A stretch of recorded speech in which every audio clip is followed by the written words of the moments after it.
نمازیں ہمارے پاس بھی ہے، نمازیں ان کے پاس بھی ہے. یہ سمجھنے کی بات ہے، سمجھ گئے تو ٹھیک ہے، نہیں تو کوئی بات نہیں. نمازیں ہمارے پاس بھی ہیں، نمازیں ان کے پاس بھی ہیں. روزے ہمارے پاس بھی ہے، روزے ان کے پاس بھی ہے. زکوٰۃ ہمارے پاس بھی ہے، زکوٰۃ ان کے پاس بھی ہے. کلمہ ہمارے پاس بھی ہے، کلمہ ان کے پاس بھی ہے. صدقہ ہمارے پاس بھی ہے، صدقہ ان کے پاس بھی ہے. نیکیاں ان کے پاس بھی ہے، نیکیاں ہمارے پاس بھی ہے. تو پھر فرق کیا؟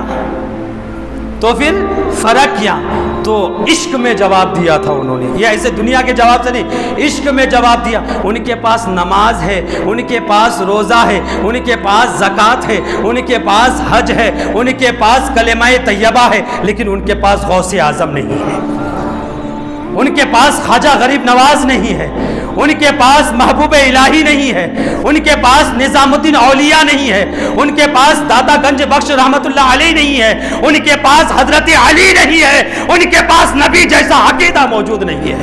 اور ہمارے پاس نماز بھی ہے، ہمارے پاس روزے بھی ہے، ہمارے پاس زکوٰۃ بھی ہے، ہمارے پاس حج بھی ہے، ساتھ ساتھ غوث اعظم کا عقیدہ بھی ہمارے ساتھ ہے. اب غوث اعظم کا عقیدہ غلط نہیں ہو سکتا، خواجہ غریب نواز کا عقیدہ غلط نہیں ہو سکتا، میرے مولا علی مشکل کشا کا عقیدہ غلط نہیں ہو سکتا.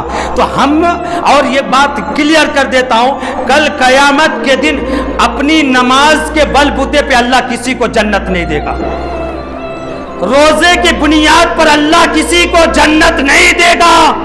اگر اللہ پکڑنے پہ آ جائے تو بہت کچھ پکڑ لے گا. صبح کا بیان ہے میرا، حضرت وہب بن منبع رضی اللہ تعالیٰ عنہ سے روایت ہے، وہ فرماتے ہیں کہ بنی اسرائیل کا ایک واقعہ ہے. کیا ہے معلوم ہے؟ ایک آدمی گناہ کرتا تھا، خوب گناہ کرتا تھا. اب اسے عقل آئی، ایک دن سمجھ آئی، نہیں میں بہت گناہ کر لیا، اب مجھے توبہ کر لینا چاہیے. تو انہیں کیا کرے معلوم ہے؟ سچے دل سے ہر گناہ سے توبہ کیا، ہر گناہ سے. اور توبہ کرنے کے بعد کیا کرا معلوم ہے؟ 70 سال تک کنٹینیو بغیر چھوڑے دن میں روزہ رکھتا، رات کو اللہ کی عبادت کرتا. 70 سال تک. اور کیا کرتا معلوم ہے؟ کھانا تھوڑا کھاتا، آدھا پیٹ بھی نہیں کھاتا، تھوڑا کھاتا. 70 سال گزرنے کے بعد ان کا انتقال ہو گیا. ان کے دوست احباب خواب میں دیکھے، پوچھے کہ کیا بات ہے، کیا اللہ تبارک تعالیٰ تمہارے ساتھ کیا کیا؟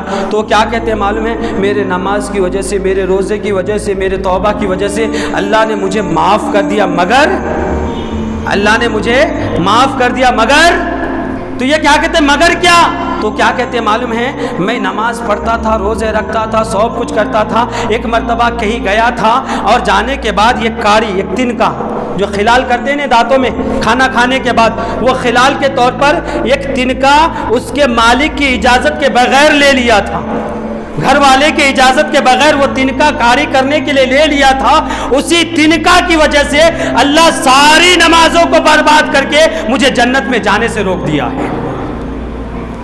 کہاں گئی نمازیں؟ کہاں گئی عبادتیں؟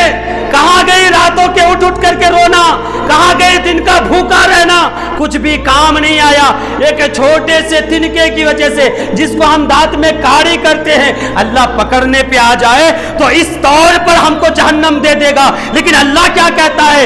اے میرے بندے، اگر ساری زمین بھی تیرے گناہوں سے بھر جائے تو ایک قطرہ آنسو شرمندگی سے بہا کر کے صدق کے دل سے توبہ کرنا، تیرے سارے گناہ کو معاف عطا فرماؤں گا.